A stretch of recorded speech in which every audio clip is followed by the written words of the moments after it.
ஜெயச்சந்திரனின் அடடா audio offer 5 முதல் 70% வரை discount. GT Holidays, South India's #1 travel brand. You know you are special when you're with GT Holidays. பழைய நகையை கொடுத்து white 11 monthsல அதே எடைக்கு புது நகையை எடுத்துக்கோங்க. எக்ஸ்ட்ராவா ₹1 தர வேண்டாம். Magic old gold exchange. 4 மணி நேரம் 5 மணி நேரம் நிக்க வச்சு கேட்கறோம்ல, அப்ப நான் எப்படிப்பா நான் நினைக்கிறது. பெட்ரூம் இப்படி நடந்துக்க சொல்கிறேன் அப்படிங்கிறதெல்லாம் வந்து எவ்வளோ ஒரு கேவலமான விஷயங்க. 4 முகம், அவங்க அப்பாகிட்ட ஒரு மாதிரி கேரக்டர், எங்கிட்ட ஒரு மாதிரி ஆக்ட் பண்ணுறான், உங்ககிட்ட ஒரு மாதிரி, வெளி உலகத்துக்கு ஒரு மாதிரி ஆக்ட் பண்ணுறாங்க. பொண்ணு அந்த ஒரு பாயிண்ட்ல தான் வந்து பொண்ணே ஓகேன்னு சொல்கிறாங்க. அது வரைக்கும் வந்து பொண்ணுக்கு விருப்பம் இல்லை. பணம்னா ரொக்கமாக கொடுத்தீங்களா? ரொக்கமாக கொடுத்தது அங்கே அது எவ்வளோ சார்? அது 2 லட்சம் ப்ளஸ். கல்யாணத்துக்கு எவ்வளோ சார் செலவாச்சு? கல்யாணத்துக்கு எப்படியும் ஒரு இல்லைங்க, நான் வாழ்வை பார்த்துட்டேன், ட்ரையல் எல்லாம் பார்த்துட்டு வந்தாச்சு, அந்த கார் தான் வேணுங்கிறாங்க. அந்த கார் புக் பண்ணுறதுக்கு போகிறோம். பொதுவாக இந்த பக்கத்தில் உள்ளவங்க கௌரவத்துக்கு ஆசைப்பட்டு இந்த மாதிரி பெரிய இடத்துல கொடுப்பாங்க. எங்கள் சொத்தில் பாதி தான் இருக்கு. ஒரு மனச்சாட்சி உள்ள மனிதர்களாக இருந்திருந்தா 28ஆம் தேதி இருக்கிற 4ஆம் தேதி பெயிலுக்கு மூவ் பண்ணா அந்த குழந்தையினுடைய அஸ்தி கூட சாம்பல் கூட ஆறல. அப்போ என்ன மனநிலையில் இருக்காங்க பாருங்க. எப்படி அவங்ககிட்ட வந்து கருணையை எதிர்பார்க்க முடியும், இரக்கத்தை எதிர்பார்க்க முடியும், அன்பு எதிர்பார்க்க முடியும்? மறக்க முடியாத புகைப்படங்கள் இருக்குது. இறக்கிறதுக்கு முந்தின நாள் இருக்கிற வரைக்கும் அத்தனை ஃபோட்டோஸ், அத்தனை வீடியோஸ், இதெல்லாம் எப்படி வந்து என்னுடைய வாழ்க்கையில் நான் ஜீர்ணிக்க போறேன்னு என்னால தெரியல. செல் எடுத்து அந்த ஃபோட்டோஸ் பார்த்தா என்னுடைய மொத்த நாடியே அடங்கி போயிடும்.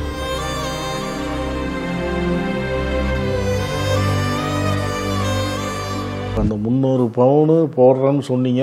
எங்கள் பக்கத்துலலாம் முத நாளே காட்டிடுவாங்க கண்ணில், அடுத்த நாள் கொடுத்து அனுப்பிச்சிடுவாங்க. அப்படிங்கிறப்ப அந்த 300 பவுனு நீங்கள் முழுமையாக அவங்கள்ட்ட காட்டல. அதை சொல்கிறாங்க. அதை வந்து முழுசாக கொடுத்து விடலேன்னு சொல்கிறாங்க. முழுசாக எங்களுக்கு கொடுத்து விடல, கம்மியத்தை கொடுத்துட்ருக்காங்க அப்படின்னு சொல்கிறாங்க. கார் அதே மாதிரி அவங்க சூஸ் பண்ண காரை தான் நாங்கள் வாங்கி கொடுத்தோம். வால்வோ கார் தான் வேணும்னு சொல்லிட்டாரு. நாங்கள் கூட சொன்னோம், 2 காரை எடுத்துட்டிங்கன்னா, அந்த பட்ஜெட்டுக்குள்ளே 2 கார் எடுத்திங்கன்னா, ஒன்று நீங்கள் எங்கேயாவது போனால் வந்தால் கூட பாப்பா போகிற பிடிக்கிறதுக்காக, ஏன்னா அவளும் ட்ரை பண்ணுவா அப்படின்னா. இல்லைங்க, நான் வாழ்வை பார்த்துட்டேன், ட்ரையலெல்லாம் பார்த்துட்டு வந்தாச்சு, அந்த கார் தான் வேணுங்கிறாங்க. அந்த கார் புக் பண்ணுறதுக்கு போகிறோம். மாப்பிள்ளை என்ன பண்ணுறாருன்னு விசாரிச்சிங்களா? மாப்பிள்ளை என்ன பண்ணுறான்னு விசாரிச்சுங்க. தொழிலெல்லாம் எதுவும் இல்லை, டிஜிட்டல் மார்க்கெட்டிங் பண்ணிகிட்ருக்காங்க. அப்படின்னா என்ன டிஜிட்டல் மார்க்கெட்டிங்னா என்னென்னு கேட்டால், அவர் வந்து இந்த எல்லா பிராண்டட் லோகோவெல்லாம் வந்து கிரியேட் பண்ணி தமிழ்நாடு முழுக்க வந்து கிரியேட் பண்ணி கொடுத்துட்ருக்காரு ஆன்லைன்லேயே அப்படின்னாங்க. அதில் எங்களுக்கு வந்து ரொம்ப அது ஒன்று பெருசாக வெளியில் விசாரிச்ச வரைக்கும் பெருசாக தெரியலையேன்னா, அதுக்கு அடுத்த கேள்வி என்னங்கிறாங்கன்னா, பையன் வந்து ஐஏஎஸ் ஆகணுங்கிறதா எய்மு, ஐஏஎஸ் எக்ஸாம் எழுதியிருக்கா அப்படி, அதில் வந்து சில பேப்பர்ஸ் போயிடுச்சு, அது கண்ணி வண்டி ஐஏஎஸ் பண்ணணுங்கிறத எய்முன்னு தான் பொண்ணு அந்த ஒரு பாயிண்டில் தான் வந்து பொண்ணே ஓகேன்னு சொல்கிறாளுங்க. அது வரைக்கும் வந்து பொண்ணுக்கு விருப்பம் இல்லை. விருப்பம் இல்லைன்னா தொழில் இல்லாத மாப்பிள்ளை ஆகாது அப்படிங்கிற கான்செப்டில் அவர் இருந்தால். அப்போ வந்து பையன் ஐஏஎஸ் படிக்கிறேன்னு சொல்கிற போது சரி ரைட்டு ஓகே. ஏன்னா ஐஏஎஸ் படிக்கிறங்கிறது எல்லோரும் படிக்க முடியாது. அதுக்கு உண்டான ஒரு தனி டேலண்ட் வேணும், மெமரி பவர் வேணும், கொஞ்சம் ஆர்வம் இருப்பாங்க, பொறுப்பு அதிகம், அந்த மாதிரிலாம் யோசிச்சு தான் நாங்களும் அதை ரைட்டு ஓகே அப்படின்னு சொன்னோம். அதை வச்சு தான் முடிவிடணும். இதை செஞ்சுருந்தா, இந்த விஷயத்தை நான் வந்து கொஞ்சம் சுதாரித்து செஞ்சுருந்தா இன்றைக்கி என் பொண்ணை காப்பாற்றிருக்கலாம், இன்றைக்கி பல பேர் கேள்வி கேட்குறதுக்கு அளவுக்கு நான் ஆளாயிருக்க மாட்டேன் அப்படிங்கிற மாதிரி நிர்தரணியாவை நான் காப்பாற்றிருப்பேன். இந்த விஷயத்தில் நான் கோட்டை விட்டேன், அதை செய்யாமல் விட்டேன் அப்படிங்கிற மாதிரி ஏதாவது இருக்கா? பார்த்தீங்கன்னா அதான் இந்த கேரக்டரை விசாரிக்கல. இப்போ பாப்பா கூட ஒரு ஆடியோவில் சொல்லியிருப்பாளுங்க. என்ன சொல்லியிருப்பான்னா, நம்ம என்ன பண்ணாலும் அவங்க கேரக்டர் வந்து சேஞ்ச் பண்ண முடியாதுங்கிறத நான் உணர்ந்துட்டேன் அப்படின்னு சொல்லி. அந்த மாதிரி வந்து இனி வருங்காலத்தில் வந்து அவங்க கேரக்டர் என்ன அப்படிங்கிறது வந்து ஒரு அனலைஸ் பண்ணணுங்கிறது இது வந்து ஒரு மிகப்பெரிய பாடம் உலகத்துக்கு. ஏன்னா வெளி உலகத்துக்கு வந்து வீட்டுக்கு வெளியில் ஒரு கேரக்டராக இருக்காங்க, உள்ளுக்குள்ளே ஒரு கேரக்டராக இருக்காங்க.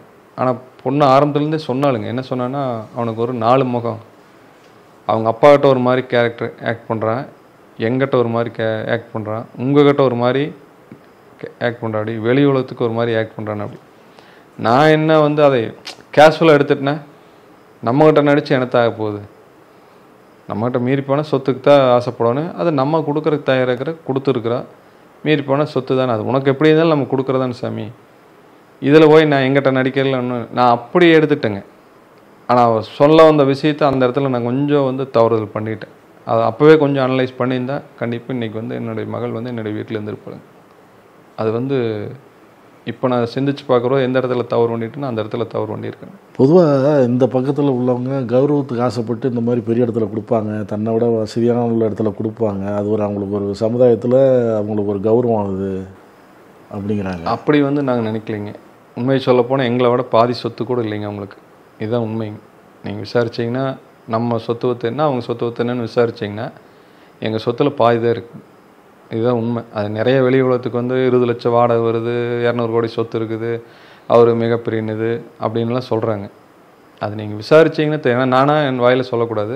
உண்மையாக என்னென்னு கேட்டிங்கன்னா எங்கள் சொத்தை கம்மி பண்ணுறது அவங்களுக்கு வந்து சொத்து கம்மி தானுங்க. நாங்கள் சொத்தை ஃபஸ்ட்டு பார்க்கவே இல்லைங்க. நாங்கள் பார்த்ததே வந்து என்னென்னு கேட்டால் பொண்ணு எங்கிட்ட சொன்ன ஒரே வார்த்தை என்ன, நம்ம ஃபேமிலி, ஏன்னா நம்ம எல்லாமே ஆன்மீக ஃபேமிலி, நம்ம ஃபேமிலிக்கு தகுந்த மாதிரி ஃப்ளெக்சிபிளாக இருக்கிற பையன் தான் வேணும் அப்படித்தான் நினச்சேங்க. நாங்கள் விசாரிக்கிறோது எங்கள் சொந்த பந்தங்கள் சொன்னது எல்லாமே என்னென்னு பையன் வந்து ரொம்ப கேஷுவலாக எல்லாத்துக்கிட்டையும் பழகுவான். நான் கோயிலில் சந்தித்து பேசுகிறபோது கூட வந்து அப்படி தான் சொன்னா. அப்படி அப்போ ஒரு சின்ன வந்து பாப்பா கூட ஒரு விஷயத்த பேசாமல் விட்டுட்டா, நாங்கள் எங்கள் அப்பா அம்மாலாம் வந்து வெஜிடேரியனு, நாங்கள் நானும் ஒய்ஃபும் பியூர் வெஜிடேரியன் சின்ன வயசுலேருந்து. ஆனால் எங்கள் குழந்தைங்க 2 பேருமே நான்வெஜ் சாப்பிடுவாங்க. அது பாட்டி செஞ்சு கொடுப்பாங்க, நானே செஞ்சு கொடுப்பேன் நான்வெஜ்ஜு, மாமியார் செஞ்சு கொடுப்பாங்க, அவங்க சாப்பிடுவாங்க. வயசாக பாப்பாலே கற்றுக்கிட்டா அவளே செஞ்சுக்குவாளுங்க, எல்லா டிஷ்ஷுமே பண்ணுவாள். அந்த விஷயத்த கூட நான் கோயிலில் கேட்குறேன், கவின்குமார்கிட்ட கேட்குறேன். இந்த மாதிரி நாங்கள்லாம் வந்து பியூர் வெஜிடேரியனு, நான்வெஜ் வந்து இந்த குறிப்பிட்ட டைமில் தான் சாப்பிடுவோம் பிடிப்போம், மற்ற நாள் எல்லாம் விசேஷமான தினங்கள்லாம் சாப்பிட மாட்டேன்னு சொல்கிறப்ப அதெல்லாம் ஒன்றும் பிரச்சனை இல்லைங்க, நான் என்னவாக இருந்தாலும் அட்ஜஸ்ட் பண்ணி போயிடுவேன்னு சொல்கிற போது நாங்கள் அந்த மாதிரி ஃப்ளெக்சிபிளாக இருக்கிற அதைத்தான் எதிர்பார்த்தேங்க. நம்ம குடும்பத்தில் ஒரு பாசமாக அன்பாக இருக்கிற பையனத்தை எதிர்பார்த்தேன். சொத்துள்ள பையன், கௌரவம், இந்த கான்செப்டெல்லாம் நாங்கள் யோசிக்க கூட இல்லைங்க. அந்த மாதிரி எண்ணமும் இல்லை, அந்த மாதிரி நடக்கவும் இல்லை. அதாவது பாரம்பரிய குடும்பம்ங்கிற அந்த ஒன்றில் தான் வந்து நாங்கள் ஃபஸ்ட்டு சாய்ஸ் தேர்ந்தெடுத்தது. ஏன்னா கிருஷ்ணங்கிறவர் காங்கிரஸில் ஒரு முக்கிய பொறுப்பாக இருக்கார், கிருஷ்ணங்கிறதுக்கு ஒரு நேம் இருக்குது. அந்த ஃபேமிலி பாரம்பரிய ஃபேமிலிங்கிறத வச்சு தான் ஒரு இந்த இதுக்குள்ளே முடிவு. இந்த சம்பவம் நடந்ததுக்கப்புறம் மாப்பிள்ளை அந்த அவங்க தரப்புலேருந்து சமாதானம் ஏதாவது பேசுனாங்களா? எதுவும் நம்மகிட்ட எதுவும் பேசலைங்க. நேரடியாக எதுவும் பேசலைங்க. பேசலை. அந்த பொண்ணு மார்ச் வரையில் இருக்கிற போதும் போய் பார்க்கல, இறந்தப்பவும் போய் பார்க்கல. அடுத்தது வந்து கூட ஆடியோ விசாரணைக்கு வந்தப்போ கூட போய் பார்க்கலிங்க. இப்போ இது இன்னைய வரைக்கும் யாரும் வந்து அந்த மாதிரி பேச அது விஷயம் எதுவும் பேசலைங்க. இப்போ நான் இப்போ அப்படின்னா எங்கள் ரிலேஷனில் சொன்னாங்க, எங்கிட்ட வந்து பேசினாங்க, உங்கள்கிட்ட வந்து பேசினாங்க அப்படின்னு சொல்லி இப்போ சொன்னாங்க. அது வந்து என்ன பேசுனாங்க என்னங்கிற நம்மளுக்கு தெரியலைங்க. நம்மகிட்ட வந்து நேரடியாக இது வரைக்கும் எதுவும் பேசல. அதாவது இப்போ உங்கள் சொந்தக்காரன்ட்ட இந்த மாதிரி அவர்கிட்ட போய் சொல்லுங்கள் அப்படின்னு கூட வரலைங்க. அப்படின்னா வழக்கு சந்திக்க தயாருங்கிறாங்களா இப்படி? அது அவங்க இது குற்றமாகவே நினைக்கலைங்களே. குற்றமாக நினச்சிருந்தாங்கன்னா 4வது நாள் பொண்ணு வந்து அஸ்தி கூட சூடாகல, அதுக்குள்ளே 4வது நாளே பெயிலுக்கு அப்ளை பண்ணுவாங்களா சொல்லுங்கள்? ஒரு மனச்சாட்சி உள்ள மனிதர்களாக இருந்திருந்தா நம்ம வந்து ரோட்டில் போகிற ஆம்புலன்ஸில் போகிறைய நம்மளை கிராஸ் பண்ணி ஆம்புலன்ஸ் போனால் கூட அந்த உயிர் வந்து நல்லபடியாக போய் பிழைக்கும்னு வேண்ட ஆளுங்க எங்கள் ஃபேமிலியில் 6 இருந்தாலுமே, என் பொண்ணாகட்டும் பையனாகட்டும் எல்லாமே. ஆனால் அந்த பொண்ணு இறந்து இருந்ததை வந்து கூட பார்க்கல. 78 நாள் கூட வாழ்க்கை வாழ்ந்துருக்கிற அந்த குழந்தை அழுதுக்காக இறந்ததுக்காக ஒரு துளி கண்ணீர் வடிக்கலை, அந்த குழந்தைய பார்க்கல. அந்த குழந்தைய இறந்து அட்லீஸ்ட் ஒரு 10 நாள் 15 நாள் கழிச்சு நீ ஏதோ ஒன்று பண்ணியிருந்தா கூட அது எனக்கு பெருசாக தெரிஞ்சுக்காது. 28ஆம் தேதி இறக்குற 4ஆம் தேதி பெயிலுக்கு மூவ் பண்ணால் அந்த குழந்தையினுடைய அஸ்தி கூட சாம்பல் கூட ஆறல. அப்போ என்ன மனநிலையில் இருக்காங்க பாருங்கள். எப்படி அவங்ககிட்ட வந்து கருணையை எதிர்பார்க்க முடியும், இரக்கத்தை எதிர்பார்க்க முடியுங்க, அன்பு எதிர்பார்க்க முடியும்? இப்போ ரிதன்யாவுக்கு அப்புறமும் ஒரு பொண்ணு இதே போல் இறந்துருக்காங்க. அதை நான் கேட்டேன், எனக்கு ரொம்பவுமே வந்து மனசுக்கு கஷ்டமாக இருந்ததுங்க. ஏன்னா நான் வந்து இந்த போராடுறதுக்கு என்னுடைய பொண்ணு இறந்ததுக்கு நியாயம் கிடைக்கும்னு போராடுறது என்ன, இந்த மாதிரி இன்னொரு பெண் இறந்துடக்கூடாதுன்னு தான் நான் உண்மையாக இந்த வழக்கை வந்து எதிர்கொண்டு அதுக்கு நீதி கிடைக்கும்னு போராடிட்டு இருக்கிறேங்க. இந்த கேப்பில் இந்த பொண்ணு இறந்தது எனக்கு மிகப்பெரிய துக்கம் தான். ஏன்னா இந்த இன்சிடெண்ட் எல்லாம் தெரிஞ்சும் கூடவா இந்த பொண்ணு மறுபடியும் இப்படி ஒரு முடிவு எடுத்துருச்சு அப்படிங்கிறது எனக்கு வந்து ரொம்ப வேதனைக்குரிய விஷயமா தான் இருக்குங்க. என் பொண்ணு இறந்த மாதிரி தான் நான் அந்த பொண்ணு இறந்ததுக்குன்னு நினச்சி 2 நாளாக வேதனைப்பட்டிருக்கேன். ஏன் இப்படி ஒரு தவறான முடிவுக்கு போச்சு? நம்ம இவ்வளோ தூரம் இத்தனை பேட்டி கொடுத்துருக்கோமே, இத்தனை உலகம் பூரா இந்த விஷயம் தெரிஞ்சிருக்கேன் ரிதன் இறந்தது. நான் ஒவ்வொரு பேட்டிலையும் சொல்கிறது என்ன, என்னுடைய பெண்ணுடைய மரணம் தான் கடைசி மரணமாக இருக்கணும், இனி இந்த மாதிரி ஒரு சூழ்நிலை வரக்கூடாதுன்னு நம்ம சொல்கிறேன். ஏன் இந்த பொண்ணு இப்படி பண்ணிச்சுன்னு 2-3 நாள் எனக்கு அது ஒரு மனசுக்குள்ள ஒரு வருத்தமாக தான் இருக்குது. வழக்கு எப்படி போயிட்டுருக்கு? போலீஸார் விசாரணை எப்படி இருக்குது? நீங்கள் கொடுத்த புகாரின் அடிப்படையில் விசாரணை சரியாக செல்லுதா? அதை எப்படி பார்க்குறீங்க? அதாவது வந்து அவங்க செயல்படுறாங்க அப்படின்னு சொல்லலாங்க. ஆனால் விசாரணை சரியான முறையில் போகுதாங்கிற கேள்விக்கு வந்து பதில் வந்து எனக்கு தெரிஞ்சு இன்னும் சரியான முறையில் விசாரிக்கல நிறைய விஷயங்கள் அப்படிங்கிறத எனக்கு தோணுதுங்க. இன்னும் கொஞ்சம் அவங்க வந்து என்னுடைய பெண்ணினுடைய மரணத்துக்காக இன்னும் கொஞ்சம் தீவிரமாக விஷயங்களை அவங்க சேகரிக்கணும்னு எனக்கு தோணுது. நீங்கள் எழுப்புகிற கேள்விகளை எல்லாத்தையும் போலீஸார் அந்த பக்கம் விசாரிக்கிறாங்கங்கிற ஒரு திருப்தி இருக்கா? அது ஒன்றும் எங்கள்கிட்ட எதுவுமே டிஸ்கஸ் பண்ணலைங்க. ஏன்னா நாங்கள் கேட்குறதே வந்து ஒன்றும் ஆடியோ விசாரணை வரலைன்னு சொன்னாங்க ஃபஸ்ட்டு. நாங்கள் பல தடவை கேட்டோம், போஸ்ட்மார்ட்டம் ரிப்போர்ட் கேட்டால் அது வரலைனாங்க. ஆனால் வந்து அங்கே கோர்ட்டுக்கு ஹைகோர்ட்டுக்கு வர்றபோது அதெல்லாம் சப்மிட் பண்ணாங்க. அப்போ அதில் வந்து பார்த்தீங்கன்னா போஸ்ட்மார்ட்டம் ரிப்போர்ட்டில் இன்னும் விரிவாக்கம் வேணும்னு கேட்டிருக்காங்க. ரிதன்யா கார் எடுத்துகிட்டு போகிறாங்க, அந்த முடிவு எடுக்கிறதுக்கு முன்னாடி சில ஆடியோக்கள் உங்களுக்கு அனுப்புனதாக இருக்குல்ல, அது மட்டும்தான் இருக்கா? அதை தாண்டி ஆடியோக்கள் ஏதாவது இருக்கா? அதாவது இப்போ நாங்கள் செக் பண்ணுற போது வரதட்சணைக்கு உண்டான ஆதாரங்களும் சில ஆதாரங்கள் இப்போ இருக்குங்க. அதை வந்து இப்போ நம்ம போலீஸ் தரப்பில் கொடுக்கறதுக்கு உண்டான வேலை நடந்துட்டுருக்கு. அது இப்போ தான் தெரிய வருது. இப்போ தான் தெரிய வருதுங்க. ஏன்னா நாங்கள் அப்போ இருந்த மனநிலையில் செல்லு அந்த என்னுடைய செல்லையும் அங்கே வாங்கிட்டாங்க. அப்போ அதில் நிறைய விஷயங்கள் வந்து பேக்கப் பண்ணதில் எங்களுக்கு தெரியல. இப்போ தான் சில விஷயங்கள் எல்லாம் இருக்குது. அதை வந்து சப்மிட் பண்ணுறதுக்காக 2 நாளில் சப்மிட் பண்ணிடுவோம். அந்த ஆடியோவில் சொன்னாங்கல்ல, நகை நான் அந்த இடத்துல இருக்குதுன்னு சொன்னாங்கல்ல, இவ்வளோ எல்லாமே அங்கே தான் இருக்குது? எல்லாம் அங்கே தான் இருக்குங்க. நகை, வெள்ளி பாத்திரங்கள், பணம், பாப்பாவுடைய ட்ரெஸ்ஸு, காரு எல்லாமே இன்னும் அங்கே தான். பணம்னா ரொக்கமாக கொடுத்தீங்களா? ரொக்கமாக கொடுத்தது அங்கே தான் இருக்குது. அது எவ்வளோ சார்? அது 2 லட்சம் ப்ளஸ் அதுவாக சம்திங் எல்லாம் இருக்குங்க. எப்படி ஒரு 3 லட்ச ரூபாய்க்கு மேலே வருங்க. எல்லாமே அங்கே தான் இருக்குது. அது இன்னும் அதுக்கு உண்டான ஏன்னா இந்த வழக்கு போயிட்டு இருக்கிறதுனால அவங்களே ஹேண்ட் ஓவர் பண்ணி கொடுப்பா அப்படிங்கிற மாதிரி சொல்லியிருக்காங்க. எல்லாம் ரெக்கவர் பண்ணி கொடுப்பா அப்படின்ட்டு இருக்காங்க.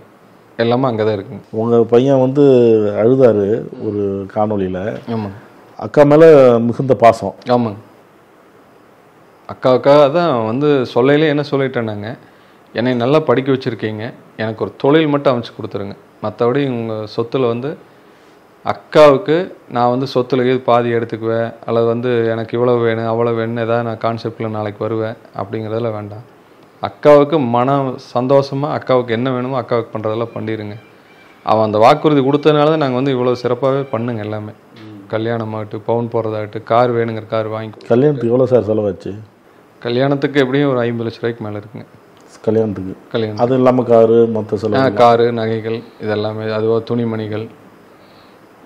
இப்போ நீங்கள் சொல்ல போனீங்கன்னா துணிமணி இன்னும் 2 வருஷத்துக்கு அவளுக்கு தேவையான துணிமணியெல்லாம் எடுத்து ஸ்டிச் பண்ணி கொடுத்துட்ருக்குறேங்க. அங்கே போய் நீ வந்து ஒரு 100 ரூபா காசு கூட செலவு பண்ணக்கூடாது, அவங்கள செலவு வைக்கக்கூடாதுன்னு இன்னும் 2 வருஷத்துக்கு உண்டான துணிமணிகள் எடுத்து ஸ்டிச் பண்ணி கொடுத்துட்ருக்குங்க. இன்னர் வேறு முதல் கொண்டு எல்லாமே கொடுத்துட்ருக்கு. அங்கே போய் ஒரு சின்ன ஒரு 100 ரூபா செலவு கூட என் பிள்ளை வைக்காத அளவுக்கு தான் எல்லாமே அனுப்பிச்சுட்ருக்குறேன். இன்னும் மீடியாவெல்லாம் வந்துச்சு, நிற்க வச்சு தான் பேசுவாங்கலாம் தகவல் வந்துச்சு. அதெல்லாம் உண்மைதாங்க. அதெல்லாம் வந்து 2-3 தடவை நடந்துருக்குங்க அந்த மாதிரி. அதாவது மணிக்கணக்கு, அதாவது ஒரு 10 நிமிஷம் 15 நிமிஷம் கூப்பிட்டு என்னென்னு, அதாவது மாமியார் கேட்குறது பிரச்சனையே கிடையாதுங்க. ஒரு பெண்ணுக்கு ஒரு பெண் வந்து கூப்பிட்டு ஏமா இந்த மாதிரி ஏமா புண்ணியமானு, அதாவது தவறுகள் இருந்தால் கேட்கலாம், தவறே இல்லைன்னா கேட்க வேண்டிய அவசியமே இல்லை. தவறு இருந்தால் அது மாமியார் கேட்குறது கூட பெருசாக தெரிஞ்சுக்காது. மாமனார் கூப்பிட்டு நிற்க வச்சு நீ அப்படியாமா இப்படியாமா, பையன் இப்படி சொல்கிறான் அப்படி சொல்கிறான், பெட்ரூமில் இப்படி நடந்துக்க சொல்கிறான் அப்படிங்கிறதெல்லாம் வந்து எவ்வளோ ஒரு கேவலமான விஷயங்க. பேப்பர் ஓடிக்கிறதுக்கும் குடும்பம் நடத்துறதுக்கும் என்ன சம்மந்தம்? ஏன் பேப்பர் ஓடிக்காமல் இருக்கிற? பேப்பர் ஓடினா டெய்லி நியூஸ் ஏன் படிக்காமல் இருக்கிற? பேப்பர் அங்கேயே கிடக்குது.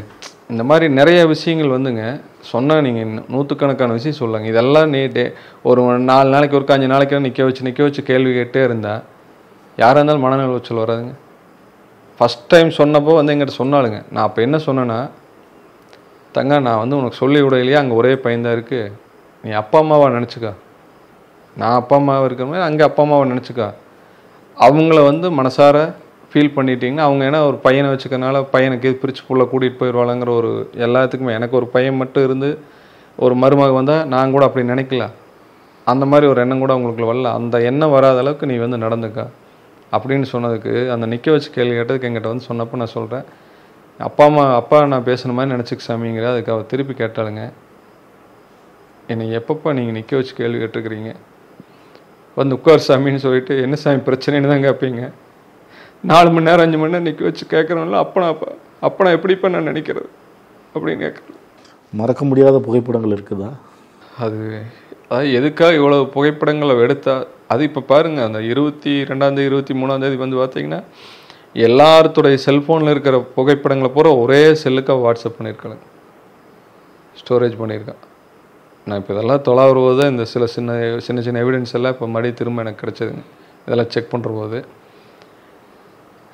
சின்ன குழந்தையிலேருந்து 1.5 வயசு குழந்தையிலேருந்து இறக்கறதுக்கு முந்தின நாள் இருக்கிற வரைக்கும் அத்தனை ஃபோட்டோஸ், அத்தனை வீடியோஸ், இதெல்லாம் எப்படி வந்து என்னுடைய வாழ்க்கையில் நான் ஜீர்ணிக்க போகிறேன்னு என்னால் தெரியல. செல் எடுத்து அந்த ஃபோட்டோஸ் பார்த்தேன்னா என்னுடைய மொத்த நாடியே அடங்கி போயிடும். உண்மை வெல்லணும், பாதிக்கப்பட்டவங்களுக்கு நீதி கிடைக்கணும் என்பது தான் எல்லாருடைய எண்ணங்களும். ரிதன்யா குரலை கேட்ட எல்லோருமே இந்த பொண்ணுக்கு ஒரு நீதி கிடைக்கணும், இந்த பொண்ணுடைய நிலைமை வேறு யாருக்கும் வரக்கூடாது அப்படிங்கிறது தான் எல்லோருடைய தமிழ்நாட்டு குரலாக இருந்தது. இது பற்றிய காணொளிகள் நாம் பதிவேற்றம் செய்யும்போது அவங்க கருத்துக்கள் பதிவிடும் போதும் இந்த பொண்ணுக்கு ஒரு நியாயம் கிடைக்கணும், நீதி கிடைக்கணும் அப்படிங்கிறது தான் பதிவிட்டிருந்தாங்க. அதன்படி நீதி கிடைக்கும், நம்பிக்கையுடன் இருப்போம். நக்கீரன் டிவிக்கு சப்ஸ்கிரைப் செய்யுங்கள். உங்கள் ஆதரவே எங்கள் பலம். ஆசிரியர்களுக்கு நண்பனாகவும் மாணவர்களுக்கு ஆசானாகவும் திகழும் தேர்வு வழிகாட்டி. ஒவ்வொரு பாடத்திற்கும் அனுபவமிக்க ஆசிரியர்களின் துல்லியமான தெளிவான விடைகள். CNC இருக்கு, தேர்வு பயம் எதற்கு? இது தீரன் பப்ளிஷிங் ஹவுஸ் விற்பனை வெளியீடு.